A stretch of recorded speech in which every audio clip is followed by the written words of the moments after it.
Is this luxury Hermès foundation worth the hefty price tag? I paid $240 in Australia for this, and so I need to know, was it worth it? My name's Anna, and today we are going to be road testing this brand new foundation. We are going to be trying it over 12 hours. We're going to be doing check-ins. We're going to see how it wears in a warm Australian climate. If you are interested in seeing how this foundation wears over time, and if it's worth your money, then please keep on watching. But before we get into the demo, let's look at the claim, shall we? What this is going to do for me. What's it going to do for you?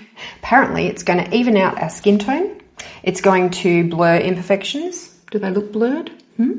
It's going to give us 16-hour long-lasting wear. I'm not sure if I'll get that far, but we'll give it a good go.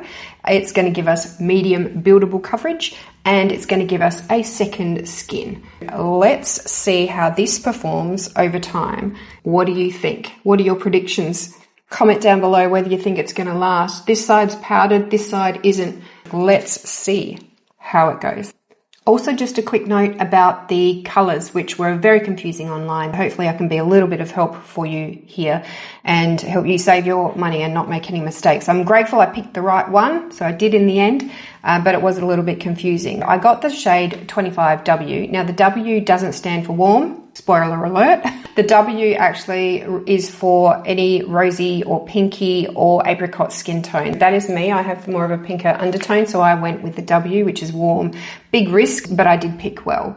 If you have more of a golden undertone, then you would pick the C. And then if you have a neutral undertone, you would pick the N. Hopefully that's helpful for you, because when we're making an investment of this much, we want to make sure we try and get it right. And I think I did. What do you think?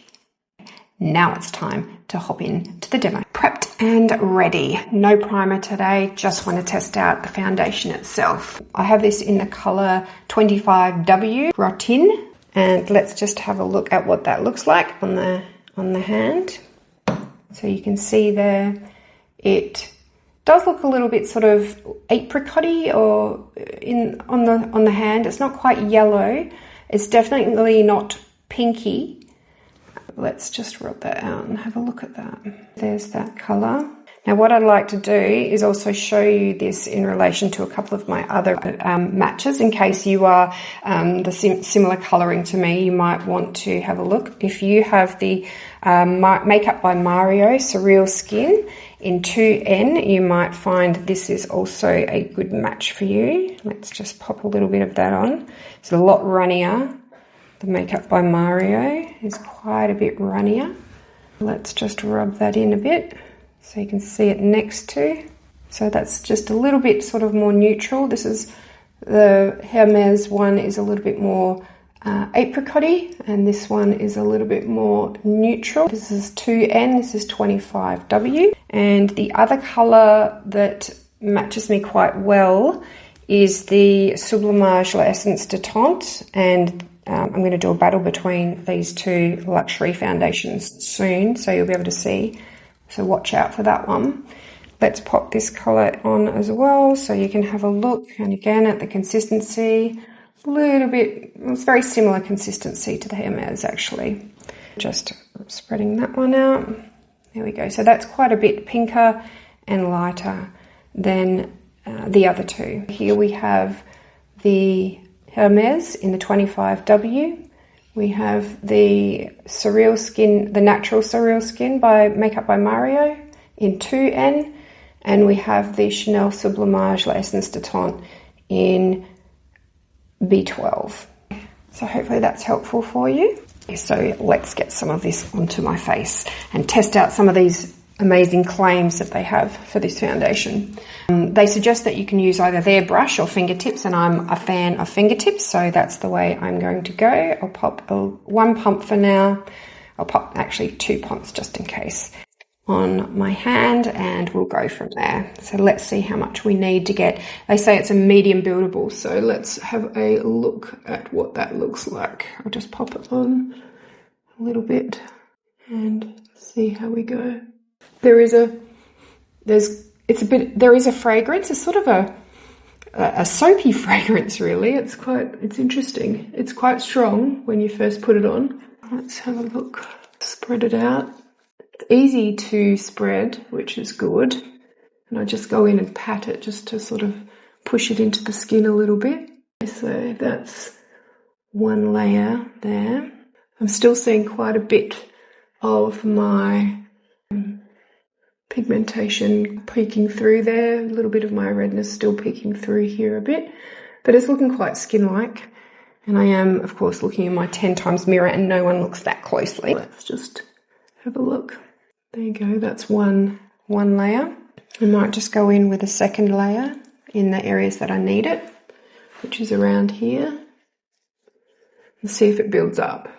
I'm hoping that this lasts well in the heat. Here in Australia, it's been really, really warm. We're in the middle of a heat wave. So we'll see how that goes. There we have the second layer, and I think we've got that to a solid medium, high medium coverage. Let me just go away. I'll do the rest of the other side of my face and I'll be back shortly. So here we are. I've put 2 layers on the other side as well now, and that has taken up all of those 2 pumps. As I'm looking now in my 10 times mirror, let's have a squiz. I can still see some little freckles and things poking through my skin, which isn't a bad thing. I like to have a bit of skin poking through, so it doesn't look fake to me. It looks really quite skin-like, which is beautiful. I think that it's giving me a really radiant finish at the moment. It is supposed to be a luminous matte. Now, in my opinion, the way I was trying to work through what luminous matte means to me, I was thinking, so a matte is to me something that's sort of not tacky and sort of like a not sticky, and then the luminous is the radiance. What I anticipated that I was going to get from this is a sort of something that dries down really quickly and is not sticky, but still gives me some radiance. That's not actually what I've got. What I've got is it's still a little bit sticky, just, you know, a few minutes after application, and I definitely would have to powder this down for myself unless I wait for an hour and see what happens. I do feel like I'll need to powder this down because otherwise my hair will get stuck to it and that sort of thing. It's certainly not a matte, sort of dry matte. It's definitely luminous though. You can see that.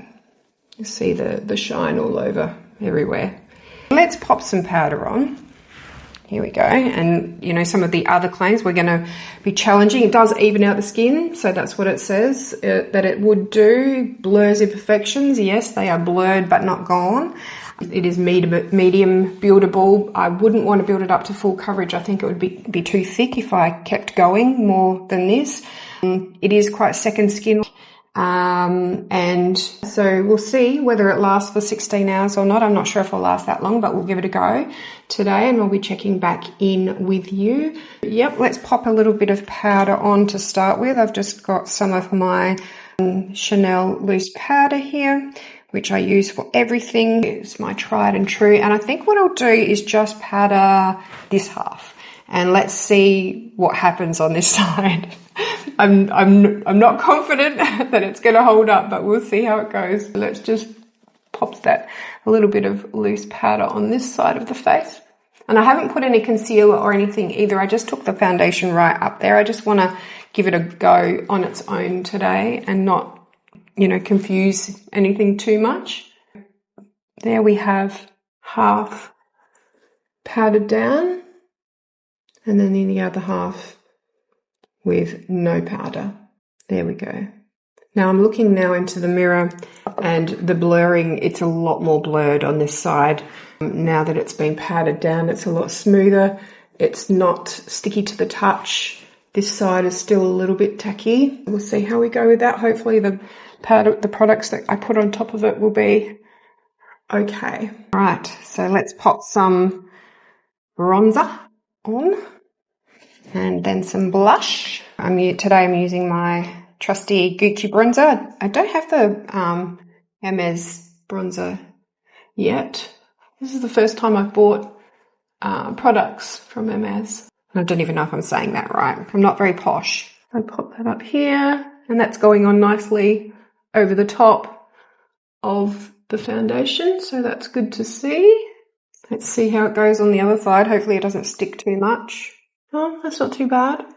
It does look a bit... No, that's okay. It's not going patchy or anything, so phew, that's lucky. It's a bit darker, but that's okay. Is it blending? I think that's good. I think we're okay. Pop a bit under here. I'll get on with the nose. Oh, oh, oh, that's not good. Look, it's just caught on one side. Oh no. Might have to try and fix that. That's not a good look. Let's see if we can put a little bit more of the foundation and get rid of some of that. And keep that in mind. Make sure that we don't hold that against the foundation. Oh, that's better. That's better. I think that's okay. Oh, phew. Note to self. Don't do that when it hasn't been powdered because it'll catch on the nose. Now, let's pop on some of my favourite blush in 44. Nude Lavilliers. Let's put a little bit of that on. If you haven't seen my video comparing this, my luxury blush battle, I'll link that in above and down below. I compared this blush to the new Gucci Glow blush and also the new Chanel Rouge Noir Confidence palette and the regular Chanel blush as well. Ooh, that's gone very full on this side. Look at that. Ooh, with no powder there.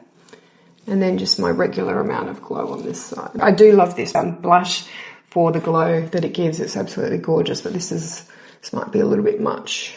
But we're leaving it to see how it goes, and let's see how it wears. Here we go, there's that. Just go off camera and do my eyes, and I will be back shortly.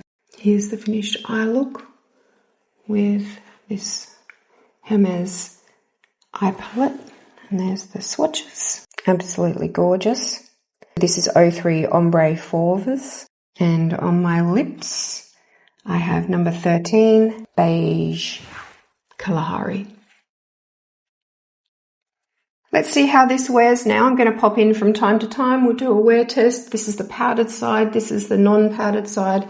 And we'll come back and see how it's going. We are 3 hours into our wear test for the Hermès Plein Luminous Matte Skincare Foundation in 25W. We have this side is powdered, this side is not powdered, and it seems to be holding up well so far. Hey, we are back. It has officially been more than 12 hours since I first applied the brand new Hermès Plein Air Luminous Matte Skincare Foundation in 25W. Let's take a look. I don't think I need to tell you that I'm quite shiny.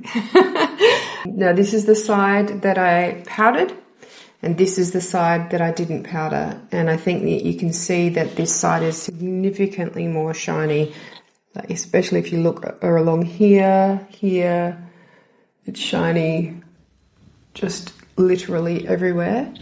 And this side is still a bit shiny, but it's not quite as bad as this side here. I think my lesson that I've learned is definitely powder down, especially on really, really hot days. Now, I have to say it was over 40 degrees here in Australia today, Celsius, and so it was extraordinarily hot. I'm going to have to try this again when it's not such a hot day, but let's just see whether... if I blot, whether it goes away. To be honest though, it hasn't really broken down, and it's sort of, it's faded a little bit, but it's faded quite gracefully. I did have some food for dinner and it was a little bit oily, so my chin it hasn't broken down, it's just sort of faded a little bit. Now, I'm interested to see whether if I add a little bit of powder, whether it's going to come up beautifully again. Let's just add a little bit more loose powder and see what happens. And see whether we can salvage this after 12 hours and make it so that it could go a little bit longer. I also noticed that because I didn't powder that side, that the blush here was very, very dark all day. It caught a little bit when I first put it on. Let's see how this looks now. With just a little bit of powder. Now, I did not powder or touch it in any way all day. I didn't touch it at all. I was really, really careful not to touch my base. Let's pop a little bit more of this fabulous beige Kalahari lipstick on as well. And let's see how that's looking. Now that I've popped that powder on, let's have another look. It actually looks perfect again. If you just pop a little bit of powder on at the end of the day, you would still be good to go. I don't think I even need to apply any more foundation. It's just literally, and it's still got that, it's got a bit of a glow, but doesn't feel slimy. It feels matte, and it's just sort of like a lit from within radiance. What do I think? What are my final thoughts? Has it lived up to its claims? It has definitely blurred my skin. It's evened my skin tone out. It's lasted at least 12 hours, and now that I've powdered it, I'm sure it would last another 4, so it probably would live up to the 16-hour claim that it had, and I'm really quite happy with it. Is it as good as some of the other foundations that I have? I would have to do a side-by-side comparison in different weather, I think. Would I recommend this to you? If you are looking for a medium buildable coverage, and if this is within your budget, then absolutely, I would say pick it up if you can find a colour that suits you. If this is something that you'd like, do I think it's necessary? Probably not. I do think that I have other foundations in my collection that are just as good. I love my Mario Natural Surreal Skin Foundation, but this is a beautiful foundation, and it's still going now that I've added a little bit more powder. It does look beautiful still. It's up to you. Only you can decide whether something is worth it. It is a luxury product with a luxury price tag, and it really is your decision as to whether you think that it's worth it. It is beautiful, but it's not necessary. Tell me, what do you think? What are your thoughts? Comment down below whether you think this is worth the money or not, because it's not just about what I think, it's about what you think as well. Well, there we have it. That's a wrap for our review, demo, wear test of the new Hermès foundation, the Plein Luminous Matte Skincare Foundation in 25W. I think it's still looking fab at the end of the day, but is it worth it? Let me know down below. Have you picked it up? Are you going to pick it up? What are your thoughts after hearing about my experiences? I hope that you have found this review helpful, and if you did and you'd like to, then please feel free to subscribe and join me as we continue on this amazing YouTube journey. I hope to see you in the next video, and bye for now.